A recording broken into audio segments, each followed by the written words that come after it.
There is a gardener 2 streets over who has never bought a single bottle of liquid fertilizer.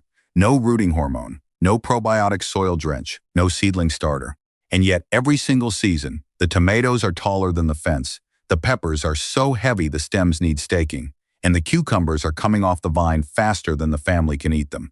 The neighbors assume it is the soil, or the seeds, or years of experience. It is none of those things. It is one liquid, brewed in a kitchen in under 10 minutes. It costs less than $1 to make 5 gallons of it, and it does not just feed the plant. It changes the biology of the soil around the roots in a way that no bottled fertilizer on any garden center shelf can replicate. Not because the garden centers have not tried, because what this liquid does cannot survive in a bottle long enough to ship. By the end of this video, you will know exactly what it is, exactly how to make the full potency version, and exactly why the 3 additives that go into the upgraded recipe turn it from a growth booster into a complete biological superfeed. Do not skip the second half. That is where the recipe changes from interesting to transformational. Most gardeners are feeding their plants wrong. Not the wrong fertilizer, the wrong target entirely. Every bag of granular feed, every bottle of liquid concentrate, every slow-release pellet is designed to feed the plant directly. Nitrogen, phosphorus, potassium. The 3 numbers on every label. Pour it on, the plant absorbs it, done. That model is incomplete. And the incompleteness is why so many gardeners hit a ceiling. The plants grow, they fruit, but they never quite reach the size, the density, the yield that the seed catalog promises. Something is always slightly off. The reason is underground. Living soil is not just dirt with minerals in it. It is an ecosystem of bacteria, fungi, nematodes, and microorganisms that outnumber every other living thing on the planet combined. That ecosystem is what actually feeds a plant at the deepest level. The plant trades sugars with fungi for minerals the roots cannot reach on their own. Bacteria break down organic matter into the exact molecular forms the roots can absorb. The whole system is a network, and when that network is healthy, plants do not just grow, they explode. When you pour synthetic fertilizer on top of dead or weak soil biology, you are bypassing the network entirely. Short-term results, long-term dependency. The plant gets just enough to survive but never gets the signal to thrive. What we are about to make feeds the network first. The plant growth is the downstream effect. The hero of this recipe lives in your kitchen right now. It is not a specialty ingredient. It is not something you order online or find at a hydroponics store. It is baker's yeast. The same packet sitting next to the flour. The same organism that makes bread rise and pizza dough bubble. Saccharomyces cerevisiae. Most people think of yeast as a single-use tool. Add it to dough, it makes gas, the bread rises. That is 1% of what yeast actually does. Yeast is a living fungus. The moment it contacts warm water and sugar, it wakes up and begins producing a chemical cocktail that plant scientists have spent decades studying. Peer-reviewed research published in Frontiers in Plant Science, BMC Plant Biology, Crop Science, and the Journal of Plant Growth Regulation has documented 4 distinct mechanisms through which yeast transforms plant health. Not 1, not 2. 4 separate biological processes firing simultaneously the moment this liquid enters the root zone. This is not a folk remedy. It is not a gardening myth passed down through forums. It is documented biology. And once you understand what is actually happening, you will understand why nothing in a bottle can compete with it. The first thing yeast produces when it activates is plant growth hormones, specifically auxins and cytokinins. Auxin, in the form of indole-3-acetic acid, is the molecule that tells plant cells to stretch and divide. It is the chemical signal behind every new root tip that pushes into the soil. Every time a seedling sends out a root explorer looking for water and minerals, auxin is the instruction driving it forward. Cytokinins do the same job above the soil. They tell the growing tips to multiply. They are the reason a healthy plant can put on 6 inches of new growth in a single week when conditions are right. The rooting hormone powder sold at garden centers for $15 to $20 is a synthetic laboratory version of auxin. That is the entire product, 1 compound in a bottle. When you pour fermented yeast water into your soil, you are delivering both hormones at once, directly into the root zone, in a living biological matrix. You are not asking the plant to grow. You are sending it the exact chemical instructions it runs on. But hormones are only the beginning. The second mechanism is what makes yeast genuinely different from every other soil amendment. Plants normally absorb nutrients in 2 ways. They pull dissolved mineral ions out of soil water, which is slow, or they wait for soil microbes to break down organic matter into amino acids and peptides, which is even slower. Both pathways have bottlenecks. Both require time and a functional soil ecosystem that many garden beds simply do not have. Yeast skips both lines entirely. As the yeast colony multiplies in warm water, it releases amino acids, B vitamins, trace minerals, and peptides directly into the surrounding liquid. These are already in the form the plant can absorb. There is no digestion required, no conversion, no waiting. The roots drink them in the moment the liquid hits the soil. Think of it this way. Feeding a plant through normal soil pathways is like handing someone a raw ingredient and asking them to cook a full meal before they can eat. Fermented yeast water is the meal, already made, already at the table. The plant reaches for it and it is simply there. This is why the visible response happens within 72 hours, not weeks, days. The plant is not slowly building something. It is responding to pre-built nutrition in real time. Here is the part most gardening channels skip, and it might be the most practically valuable thing in this video.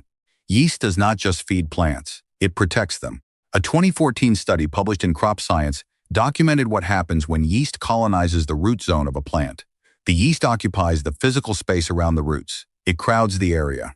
And that matters because soil is a battlefield.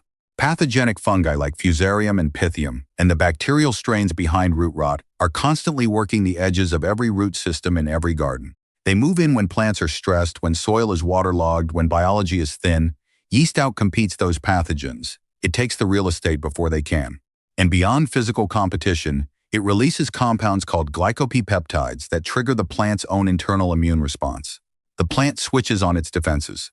Measurably lower rates of fungal disease, root rot, and damping off in seedlings have been documented in yeast-treated soil. Your plant does not just grow faster when you apply this. It grows harder to kill. And then there is the fourth mechanism, the one that changes how your entire garden performs in summer. Yeast produces a compound called trehalose. Trehalose is a non-reducing sugar that yeast manufactures to protect its own cells from drying out. It is the same compound that allows certain desert organisms to survive years without water, completely desiccated, and then rehydrate and resume normal function. It is one of the most effective cellular protection molecules in the natural world. When yeast colonizes the root zone, trehalose accumulates in the soil and gets absorbed into plant tissue. Once inside, it acts as an osmoprotectant. It regulates how the plant opens and closes its stomata, the tiny pores in the leaves that control water loss. It improves water use efficiency at the cellular level. The practical result is visible during any heat wave. When temperatures spike and untreated plants are wilting by noon, curling their leaves, dropping flowers, shutting down photosynthesis to protect themselves, plants treated with yeast solution stay upright. They hold their color. They keep producing. Research published in BMC Plant Biology and the Journal of Plant Growth Regulation confirmed this effect. Scientists have transferred the trehalose-producing genes from yeast directly into crop plants and watched them survive drought conditions that killed the controls. The yeast water approach gives you a softer version of the same protection, passively, just by watering. Now ask yourself the obvious question. If yeast does 4 things at once, all of them documented, why is nobody selling this? The answer is not complicated. It just exposes how the industry actually works. Living yeast cannot survive in a bottle on a shelf. The moment yeast touches sugar and water, it begins fermenting. It produces carbon dioxide. Pressure builds. A sealed bottle sitting in a warehouse in summer becomes a pressurized container. It either vents, spoils, or explodes. No manufacturer can bottle active yeast culture and ship it through a distribution chain without the product arriving dead or dangerous. The few commercial live biostimulants that do exist cost $40 to $70 per pouch, require refrigeration, and expire within weeks of opening. The economics do not work for mass retail. But that is only half the answer. The deeper reason is that you only need to learn this recipe once. After that, you are out of the market permanently. You do not buy rooting hormone. You do not buy seedling starter. You do not buy probiotic drench. You spend under $1 at the grocery store and you make 5 gallons of living biology in your own kitchen. There is no patent, no margin, no subscription, no product. There is nothing for a company to sell you. So we make it ourselves. Here is the full recipe. Listen to every step because the details matter more than people expect. 1 quart of warm water, not hot, not cold. Body temperature, stick your finger in. If it feels neutral, neither warm nor cool, it is right. Too hot and you kill the yeast before it activates. Too cold and the colony stays dormant and nothing happens.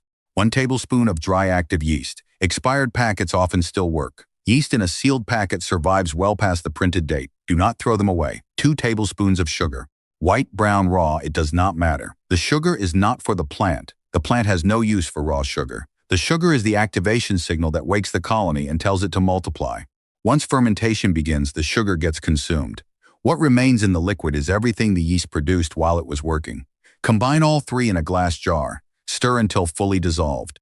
Cover loosely, not sealed. Fermentation produces gas. A sealed lid will build pressure and pop. Use a paper towel secured with a rubber band or a cloth held with string. The goal is gas out, insects out, light out. Place the jar somewhere dark and warm. A kitchen cabinet, a pantry shelf, a garage corner that stays above 60 degrees. Wait 2 to 12 hours. The longer within that window, the more biology you build. You are looking for a thick, foamy beige cap on the surface, exactly like the head on a freshly poured beer.